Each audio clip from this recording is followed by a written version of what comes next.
This is NDDC Today.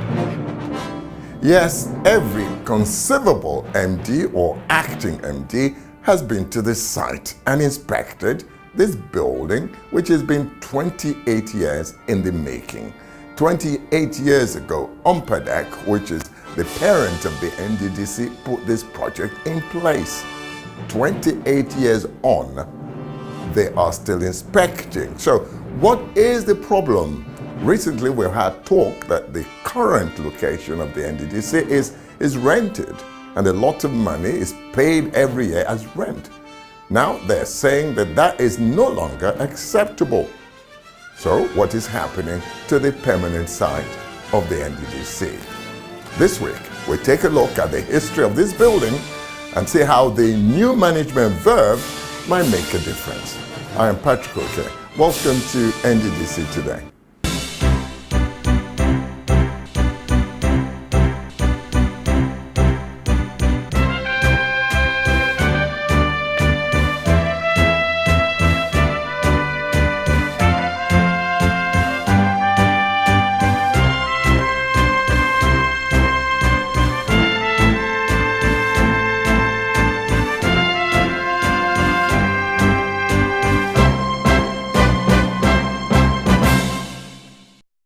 She came in a couple of weeks ago. I'm talking about the acting MD of the NDDC, Dr. Enyia.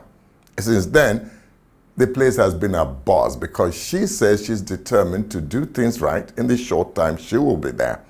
Of course, we're looking out to see if the short time will permit her to really make an impact. But where she can do it is in the verve she's putting behind the building of the NDDC permanent headquarters, a project which was started 28 years ago. With this new push, she recently visited the site and made some very serious pledges. The Niger Delta Development Commission NDDC has challenged the contractor handling its 13-floor permanent office headquarters to expedite work on the project, which is situated at the Eastern Bypass in Port Harcourt. The acting managing director of the commission, Dr. Enyia, handed down this appeal when she paid a scheduled inspection of the complex recently.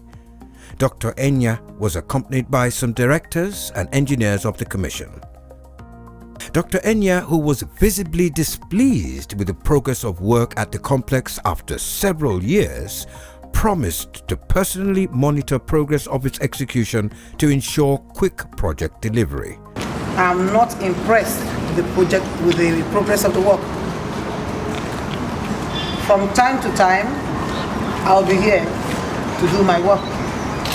I'll bring my table and my chair here and work it together because there must be value for money. I'm not impressed at all.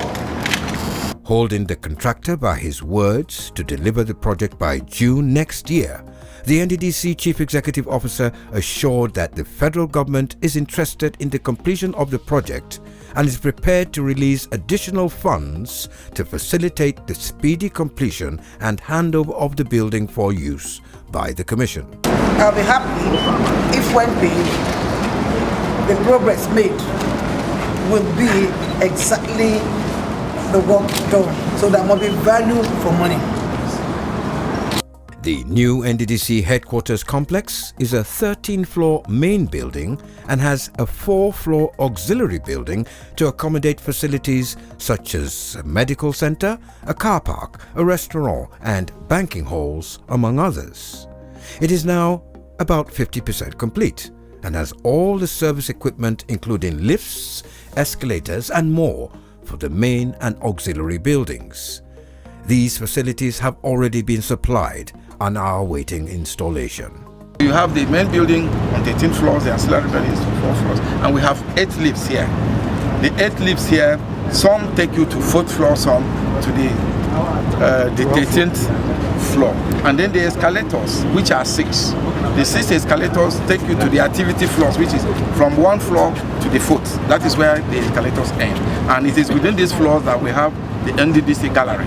Apart from cash flow and the challenge of age-long flooding of the William Jumbo neighborhood that affects the NDDC headquarters, structural work on both the main and auxiliary buildings have been completed, while finishing and installation of facilities are ongoing. The new NDDC headquarters is expected to accommodate all directorates, departments and units of the Commission when completed, and also provide for a conducive working environment for it to carry out its operations and businesses with ease. So with this new verve, it has been promised that the NDDC will be operating, for instance, its permanent headquarters from next year. We're looking forward to that very much. Now, while the permanent headquarters was taking 28 years in the making, many building projects embarked upon by the NDDC have been completed in various parts of the Niger Delta, not the least of which has been the involvement of the NDDC in providing affordable hostel accommodation for students in higher institutions of learning. So while talking about building projects, we thought we'd bring this to the fore once more. NDDC's involvement in providing hostel accommodation for its teeming tertiary institution students. The Niger Delta makes up 23% of the Federal Republic of Nigeria, with a population of over 20 million people. 60% of Niger Delta are youth. About 2 million of the youth are students in tertiary institutions, spread across the 28 universities and 26 polytechnics in the Niger Delta. In this highly modernity-conscious region, education is an industry. People here feel utterly irrelevant without it. As a result, its higher institutions are packed full, year in, year out, with as many unadmitted as there are those admitted. Pressure on higher education facilities here are on the richer scales.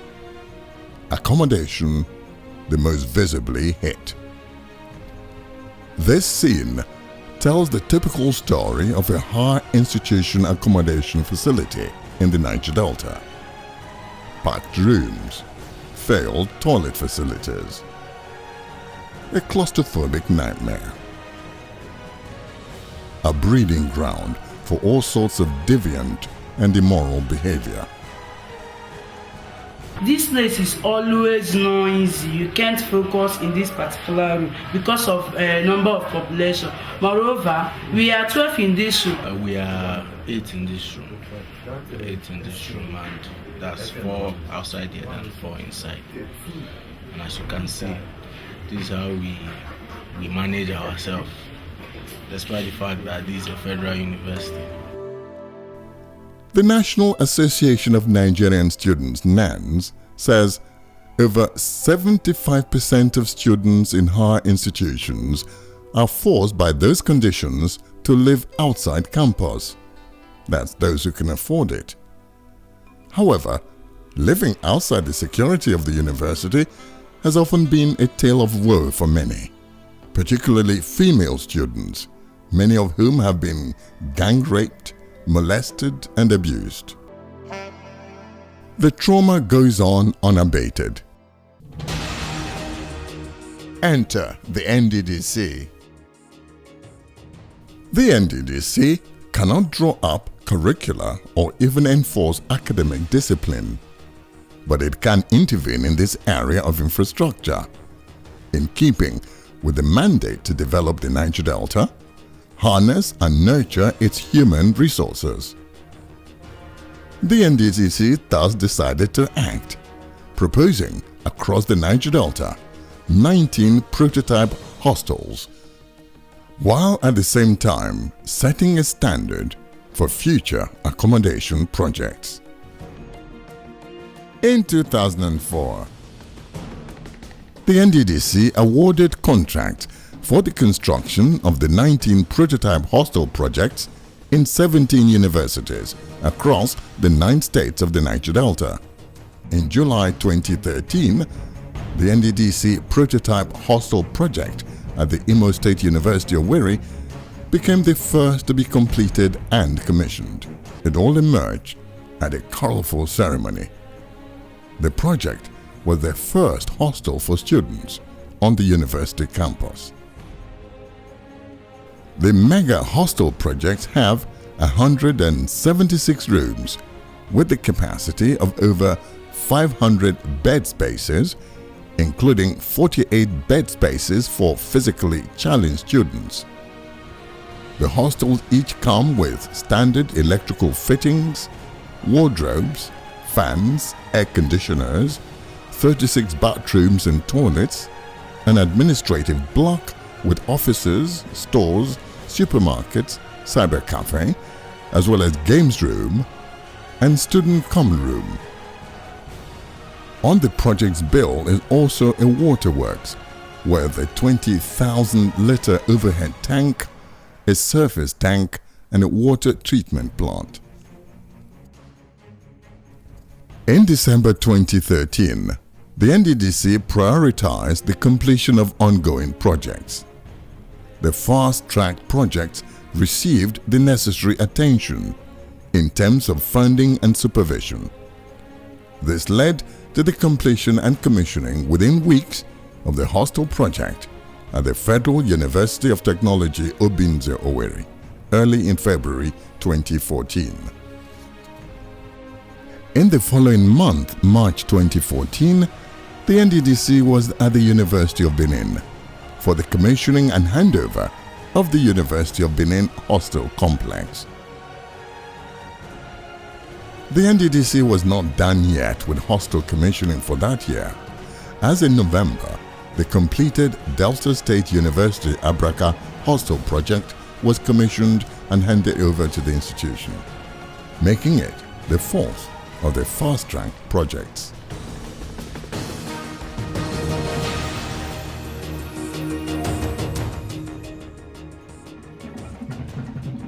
In July 2015, the prototype hostel at the University of Uyo Teaching Hospital, Akwa Ibom State, and the Michael Okpara University Umudike in Abia State were commissioned and promptly handed over to the universities.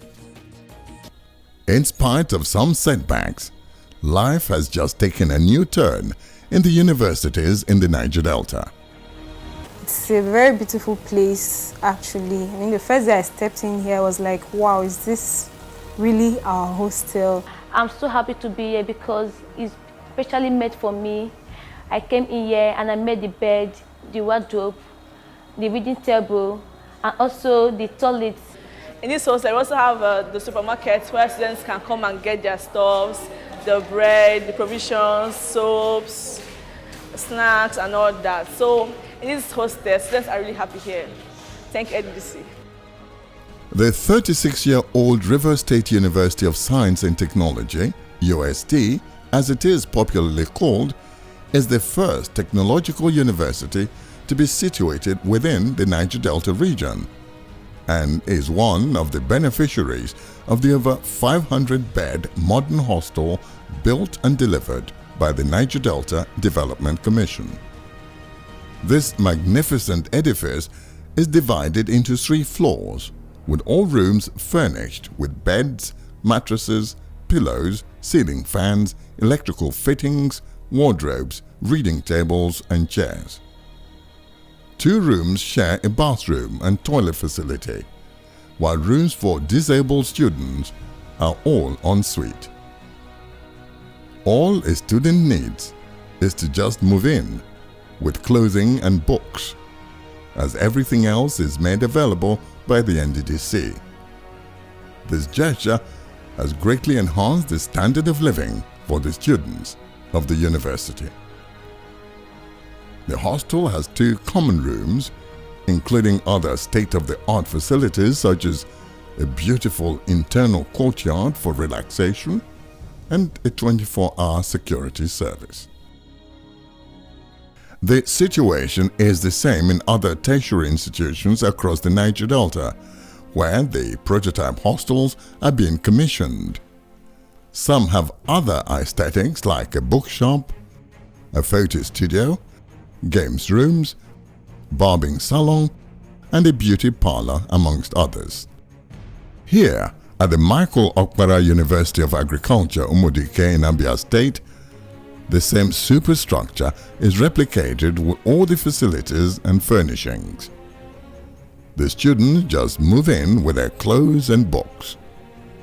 According to students and school authorities at the University of Uyo Teaching Hospital, the NDDC hostel meets up the present and future needs of the medical students. Indeed, for them, it's a timely intervention. Seriously, it's something the Nigerian government has really done to make sure that medical program and the University of Uyo medical students are quite comfortable, and for that, I and all other medical students are most grateful. One can therefore understand the joy of the university community for the great relief which these hostels have brought to the students and their parents. The NDDC is not resting on its oars. With a revived mandate for change and a committed management, more smiles await youths of the Niger Delta.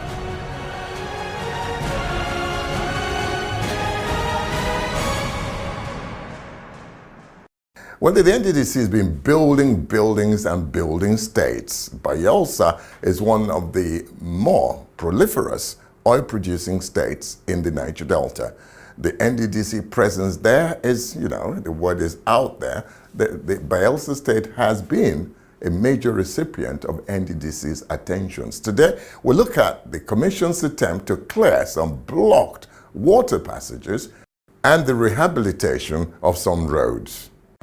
Bayelsa State, one of the Niger Delta states, has witnessed the intervention of the NDDC in developmental strides to make the Niger Delta region a conducive place for its inhabitants.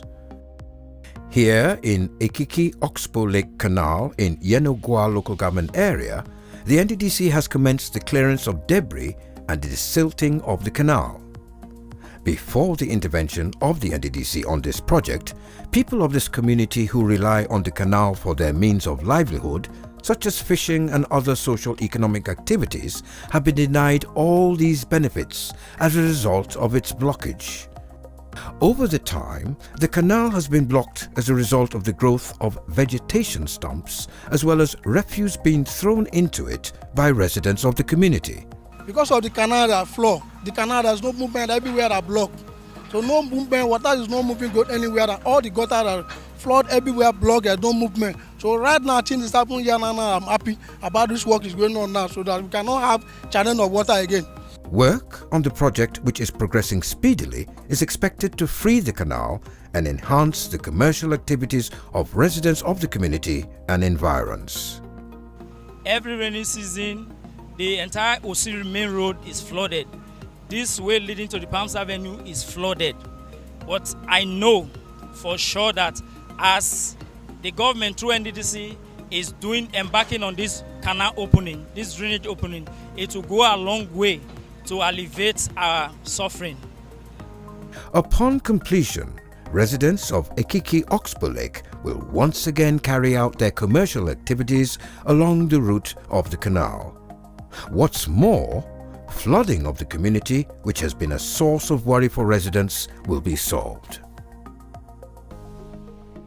Naturally, road construction in the Niger Delta region is a Herculean task due to the terrain of the area. But this situation has not in any way discouraged the NDDC to push ahead to ensure that communities in the region are linked with a good and accessible road network.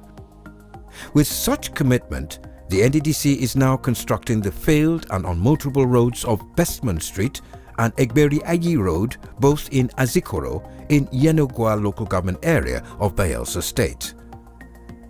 The waterlogged community has constantly suffered the painful effects of the dilapidation of its roads due to floods which have denied residents easy movement as well as the transportation of their goods and services.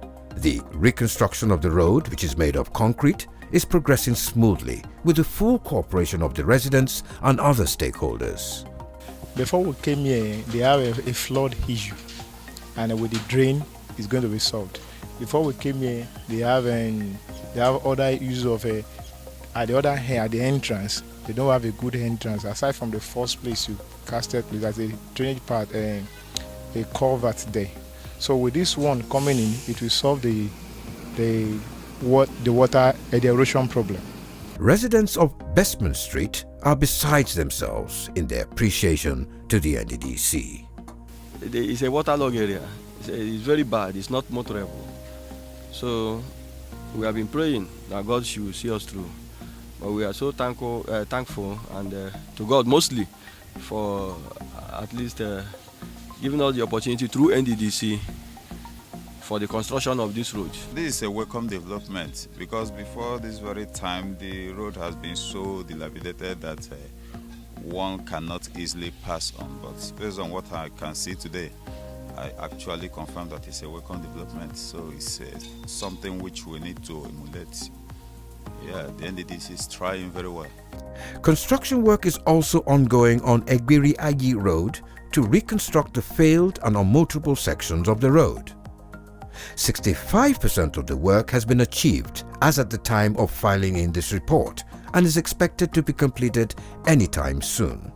Residents as well as users of this road are happy with this project and are hoping that it is completed on time to save them the agony and pains they've been going through on this road.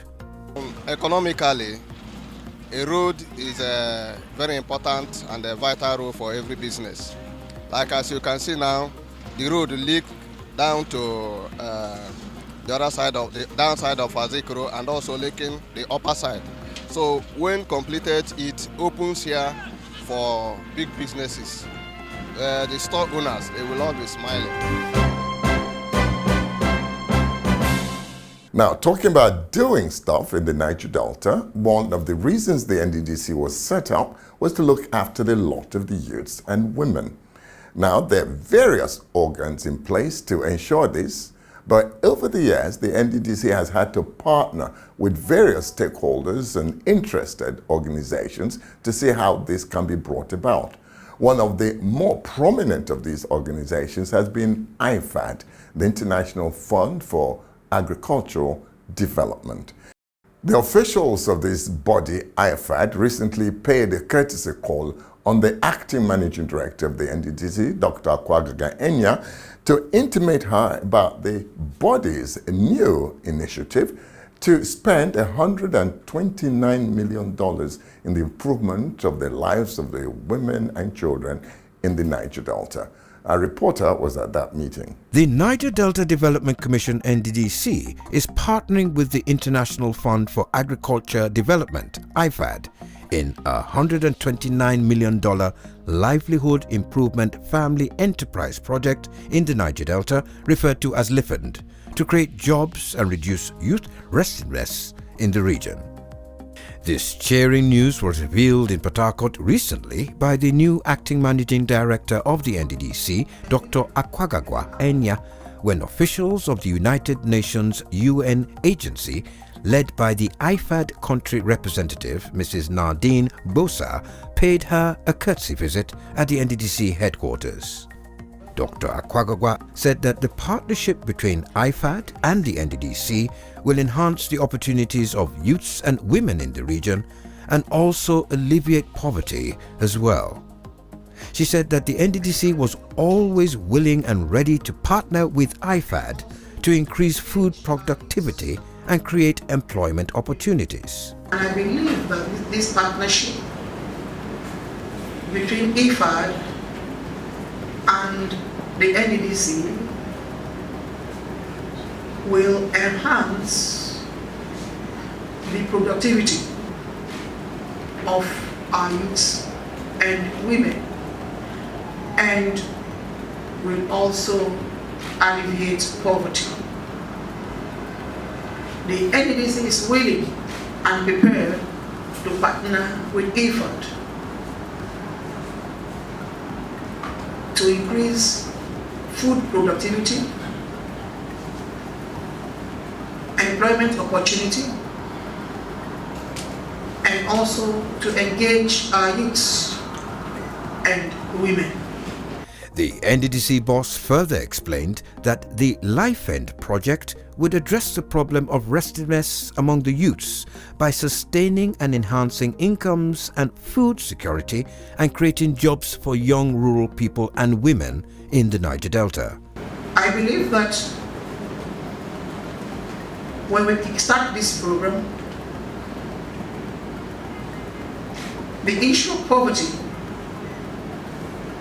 will be taken care of. And our youth and women will be happy that they are engaged positively. We are committed to have this. The IFAD country representative explained that the Life End program was designed to get youths and women engaged in productive activities relating to commercial agriculture. According to her, the project will build on the successes of earlier IFAD-supported projects to develop the supply of skilled youth labor and strengthen the capacity of institutions at the state and community levels to work with private sector actors. It's a program that has been designed to support the youth and the women of the Niger Delta to really engage into commercial and productive activities related to agriculture. This is a priority for IFAD. IFAD is the only specialized agency of the United Nations which work with government, provide investment to government in order to develop agricultural programs. She further stated that the creation of jobs for youths and women was a major priority of IFAD.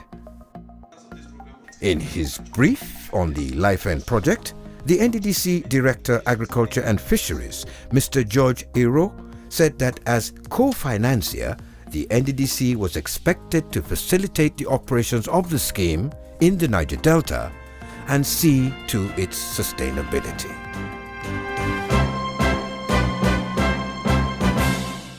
So everybody is looking at the new acting MD of the NDDC to see how she's going to put some of her resolve into action in the next couple of weeks. And we'll be here to tell you just how.